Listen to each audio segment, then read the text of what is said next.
Government medical college Jammu. Middle class और कमजोर तबके के जितने भी लोग हैं उनकी पहली preference government medical college Jammu होता है। उसकी वजह यह है कि उनके पास जाने के लिए दूसरी कोई जगह नहीं है। और उसके बाद जब आप गवर्नमेंट मेडिकल कॉलेज जम्मू जाते हैं, आपकी उम्मीदें ये होती हैं कि गवर्नमेंट मेडिकल कॉलेज जम्मू में बिना किसी को टेलीफोन किए, बिना किसी का टेलीफोन कराए आपका इलाज भी हो, आपको डॉक्टर देखने भी आए, नर्स वक्त पर आपको इंजेक्शन दे, नर्स वक्त पर आपकी ड्रेसिंग करे, जो भी कुछ करना है। लेकिन गवर्नमेंट मेडिकल कॉलेज जम्मू में डीडीसी महराज मलिक गए, इन्होंने अपनी मां का ऑपरेशन कराना था, लेकिन ये अपनी मां को गवर्नमेंट मेडिकल कॉलेज जम्मू से वापस ले आए। डीडीसी हैं, जिम्मेदार हैं, जो स्वास्थ्य विभाग के आला ऑफिसरान हैं, जो स्वास्थ्य विभाग में ऊंचे पदों पर लोग बैठे हुए हैं, उन्हें इनकी बात पूरे तरीके से सुननी चाहिए, समझनी चाहिए। और बहुत सारे लोग हैं जो शायद जब महराज को सुनेंगे उनको लगेगा कि शायद ये कहानी उनकी भी है। महराज, आप अपनी मां को लेकर गवर्नमेंट मेडिकल कॉलेज जम्मू में कब गए थे? देखिए, 4 दिन पहले हमें उन्होंने एडमिट किया था। अच्छे से रिस्पांस आया था। हमारे पास वो कार्ड भी है, आयुष्मान कार्ड भी था, उसको भी लगाने का काम किया था। फ्री ऑफ कॉस्ट इलाज हो रहा था, अच्छी बात थी। अगर हम प्राइवेट में कराने जाते तो कहीं ना कहीं 1,50,000, अब मुझे नहीं पता कितना, लेकिन लग जाता प्राइवेट कॉलेज में। लेकिन अफसोस इस बात का हुआ, 3 दिन हम वहाँ पे रुके और जो हालात हमने देखे, जो मेरी माँ के साथ थे, मैं खुद भी था, आधे से ज़्यादा वो लोग बीमार हो गए। वहाँ खाने का निज़ाम अच्छा नहीं था, वहाँ पर वो जो उनका व्यवहार था। अगर आप मुझे आपके चैनल पर लोग मुझे देख रहे हैं, मैं जो बात करूँगा, क्योंकि गवर्नमेंट मेडिकल कॉलेज के साथ हर इंसान का वास्ता है। जो जम्मू में है, यहाँ हज़ारों की भीड़ हर रोज़ होती है। अगर मैं गलत हूँ तो वो लोग मुझे कह सकते हैं, जो मैं बता रहा हूँ आपको। जब मैंने देखा, पहले दिन गया मैं, तो एक डॉक्टरों की टीम आती है। आप मान के चलिए, अगर 3 दिन हमें वहाँ पे रुकना था तो इसका मतलब वहाँ पे उसको देखभाल होनी थी। मेरी मदर मतलब हॉस्टल के अंदर थी, वहाँ डॉक्टर्स आते जाते, उसकी निगरानी करते, उसका पूरा इंतजाम करते, क्योंकि उसको इलाज करना था। ये बात तो सच है ना, कि जब आप हॉस्टल में जाएंगे या तो घर में भी वैसे ही, दिन में एक टाइम वहाँ पर एक टीम आती है। अब मुझे नहीं पता, राउंड कुछ बोल रहे थे, राउंड लगता है वहाँ पर, कुछ नर्सेज होती हैं। वो जिस वक्त एक राउंड लगता है, उस राउंड में वहाँ पर जो पेशेंट्स के साथ लोग होते हैं, वो हमदर्दियाँ होती हैं उन बीमारों के साथ। कोई शौक से उस हॉस्पिटल में नहीं जाता है, लेकिन जिस तरीके से उनको निकाला जाता है, भगाया जाता है, चलो वो तो ठीक है, अलग कर दिया जाता है, ठीक है, डॉक्टर्स लोग आ रहे। लेकिन जब उन डॉक्टर्स की एंट्री होती है, जुनैद भाई, आप यकीन नहीं करेंगे, इस तरीके से जब हम नेता लोग, मैं खुद को नेता ही कहूंगा, जब हम निकलते हैं तो लोग पहचानते हैं, क्योंकि हमारे साथ 10-15 लोग होते हैं। तो उन डॉक्टर्स की पहचान एक गैंग की तरह एंट्री होती है। आपने अगर फिल्मों में देखा होगा, एक गैंग की तरह एक ग्रुप आता है 10-15 लोगों का, कोई पहचान नहीं होती है कि ये कौन लोग हैं। यानी पहचान से क्या मतलब आपकी? मैं ये कह रहा हूँ, सुनिए मेरे, जो मैंने देखा वो मैं आपको बता रहा हूँ। अब जिस टाइम वो आए, एप्रन नहीं लगे हुए थे, मैं वही तो कह रहा हूँ, मॉडल टाइप के लड़के, मतलब बॉडी बिल्डर टाइप के लड़के, मतलब अजीब कुछ माहौल, वो गैंगस्टर टाइप का माहौल।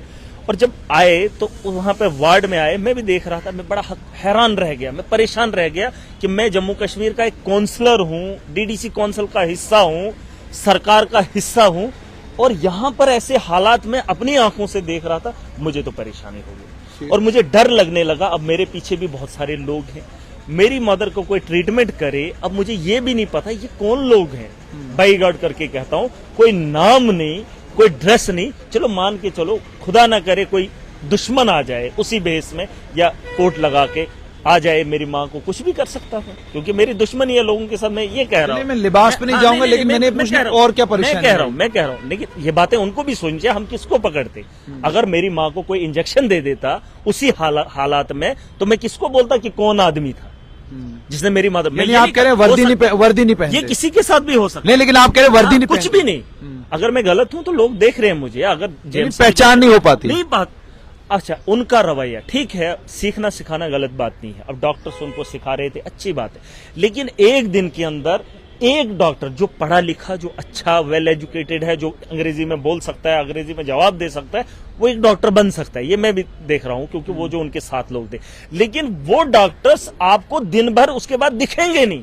अपने नेता के साथ आएंगे, अपने गैंग के लीडर के साथ आएंगे, उस वक्त बताएंगे पेशेंट कौन है, इसको क्या करना है, कैसे करना है, फिर उसके बाद मुड़ के उस वार्ड में ही नहीं घुसेंगे। 4 दिन वार्ड में आपने और क्या क्या देखा? उसके अलावा अगर आप बाथरूमों की हालत देखेंगे और वहां जिस वार्ड के अंदर आप बैठेंगे उसकी गैस बनती है, आप पता नहीं किस किस्म की गैस बनती है, मतलब अजीब किस्म का माहौल है। आधे से ज्यादा जो उस पेशेंट के साथ होते हैं वो बीमार हो जाते हैं। मेरा वहां से निकलना, आज मैं रात को निकला हूं, आज उनकी सर्जरी थी, मैं इसलिए निकला कि यार ये हालात इस किस्म के अगर जीएमसी के अंदर हैं, अगर आम आदमी नहीं बोल पा रहा है, मैं आप मान के चलिए हमने वॉकआउट किया, मजबूरी मेरी थी, अब मुझे पैसा खर्चने की जरूरत नहीं थी, लेकिन वहां उस कसाई खाने के अंदर मैं अपनी मदर को नहीं ले सकता हूं जहां वार्ड के अंदर मैंने ऐसा माहौल देखा। अब मुझे बताओ ऑपरेशन थिएटर के अंदर क्या माहौल होता है इनका।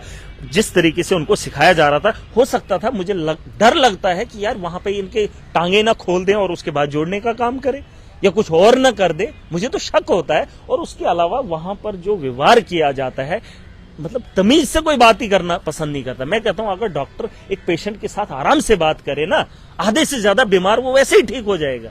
अच्छा, उसके अलावा आप जाओगे जिस वक्त आप पेशेंट के लिए खाना लेके जाते हो या इमरजेंसी केसेस मैंने देखे, एक्सीडेंटल केसेस देखे, जब आप इमरजेंसी की तरफ जाते हो, आप खुद भी गए होंगे, एम्बुलेंस लगाने के लिए थोड़ी सी जगह, उसके अलावा जितने भी लोग जाएंगे उनको लगाने के लिए जगह ही नहीं मिलती है।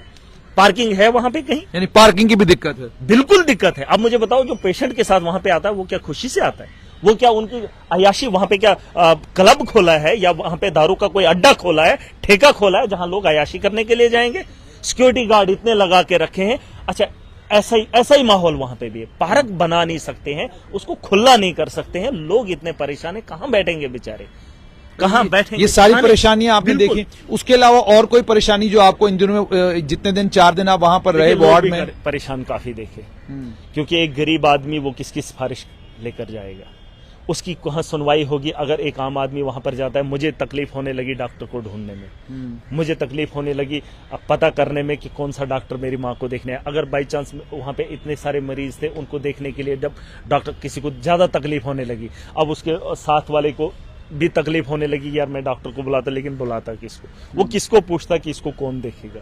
नाम का नहीं पता, शक्ल क्या, हो सकता है मेरे बगल में वो डॉक्टर होता, लेकिन मैं उसको कैसे बोलता कि आप डॉक्टर हो, मेरे पेशेंट को देख लीजिए। ये चीजें नहीं होनी चाहिए। मैं ये कह रहा हूं, जिस तरीके से मैंने सुना कि मीडिया को जो है पाबंदी लगाई गई है यहाँ जीएमसी की तरफ से, ठीक है, नहीं जाए मीडिया, वो तो ठीक, लेकिन जीएमसी का क्या डॉक्टर्स के लिए ये ऑर्डर नहीं है कि आपको नेम प्लेट लगाना है, आपको डिसिप्लिन के साथ अंदर जाना है, वार्ड में जाना है, डॉक्टर्स का क्या काम रहता है वो चीजें उनको फॉलो नहीं करनी है। साफ सफाई के बारे में और क्या देखा आपने? देखिए, बाथरूमों की जहां तक हालत है, आप खुद भी चले जाइए भाई साहब। मैं ये नहीं कह रहा हूं कि महराज मलिक, मुझे इनको निशान यार बताने की जरूरत नहीं। अब गलती मैंने ये की, मैंने वीडियो बना रहा था, लेकिन मैंने सोचा कि लोग कहेंगे यार ये ज्यादा पागल है, पन दिखा रहा है, क्योंकि जहां पे भी जाता है वहां पे उंगली करता है। मैं इसलिए नहीं किया, वरना मैं चाहता हूं स्टिंग ऑपरेशन करेंगे लोग, और मैंने बहुत सारे लोगों को बताया है कि आप कैमरा चोरी से उठा के, जिस वक्त इनका यहां पर विजिट रहता है, आप वीडियो बना के मुझे भेज दीजिए, आप खुद मत डालिए, मैं डालूंगा और मैं बताऊंगा कि इनके काम क्या है। मुझे एक चीज और बताइए, अब आप चाहते क्या है लेफ्टिनेंट गवर्नर मनोज सिन्हा के प्रशासन से? मैं चाहता हूं कि हॉस्टल में गरीब लोग आते हैं, आम आदमी आता है, मजबूर आदमी आता है, उसे सिफारिशें मत करवाइए, उसे इंतजार मत करवाइए, क्योंकि जो पेशेंट वहां पर आता है वो इलाज के लिए आता है, उसे किसी से हमदर्दी कोई भी नहीं है, उसे सिर्फ ये हमदर्दी है कि मेरा बीमार यहां से इलाज करके कैसे जाए, और उसको क्या क्या झेलना पड़ता है, पोस्टमार्टम के लिए क्या क्या देखना पड़ता है, कितनी सिफारिशें करवानी पड़ती है। एम्बुलेंस अगर किसी की वहां पे डेथ होते हुए मैंने देखी, एम्बुलेंस नहीं मिलती है, कितनी परेशानी वहां पर होती है, ये चीजें हम नहीं देख सकते हैं। हम लोगों को राहत देना चाहते हैं, और जो चीजें जो गवर्नमेंट ने रखी हैं, 5-5 लाख की जो स्कीम है, कम से कम वो भी लिखा करें, वो दवाइयां वहां से भी उन लोगों को मिलें, गरीबों को वहां से फायदा उठाने का मौका दिया जाना चाहिए।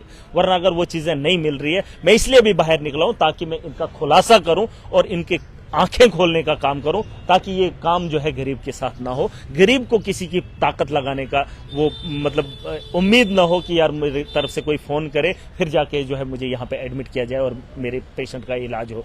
एक बार फिर मैं आपको ये बताना चाहूंगा, आपके चैनल से, आपके चैनल को लोग भी देखते हैं और एडमिनिस्ट्रेशन भी देखती है, कम से कम हफ्ते के अंदर डिपार्टमेंट के लोग, अब उनका तो मुझे भरोसा नहीं है, लेकिन एडमिनिस्ट्रेशन जो अलग से ड्यू कम है यहाँ पे, एलजी मनोज सिन्हा के इस इर्द गिर्द में, या बीजेपी के लोग हैं जो इस वक्त सत्ता में है, पावर में है, वो भी अस्पतालों का जायजा ले, वो वहां पर देखें वो वहां पे माहौल क्या है, वहां पे किन चीजों की कमियां है, लोगों से पूछ लेना, और लोग भी कमेंट करके वो ही कमेंट पढ़े ना, और जो लोग बताएंगे कम से कम उन कमेंटों को पढ़ के वहां का अजाला करने की कोशिश करें ना। और जो लोग उनके साथ जाते हैं पेशेंटों के साथ, कम से कम उनके साथ भी ज्यादती न हो। तो आपने सुन लिया, गवर्नमेंट मेडिकल कॉलेज जम्मू में डीडीसी महराज मलिक अपनी मां को लेकर जाते हैं और गवर्नमेंट मेडिकल कॉलेज जम्मू में इनको भी वही सब देखने को सुनने को मिला जो हर आम आदमी को गवर्नमेंट मेडिकल कॉलेज जाने के बाद देखने और सुनने को मिलता है। कहानियां गवर्नमेंट मेडिकल कॉलेज की और भी बहुत सारी हैं, डॉक्टरों के व्यवहार के ऊपर, डॉक्टरों के एटीट्यूड के ऊपर, डॉक्टरों के काम करने के तरीके के ऊपर, वो फिर कभी। लेकिन फिलहाल जो महराज मलिक ने बात की, इसको लेकर प्रशासन को इसका संज्ञान लेना चाहिए।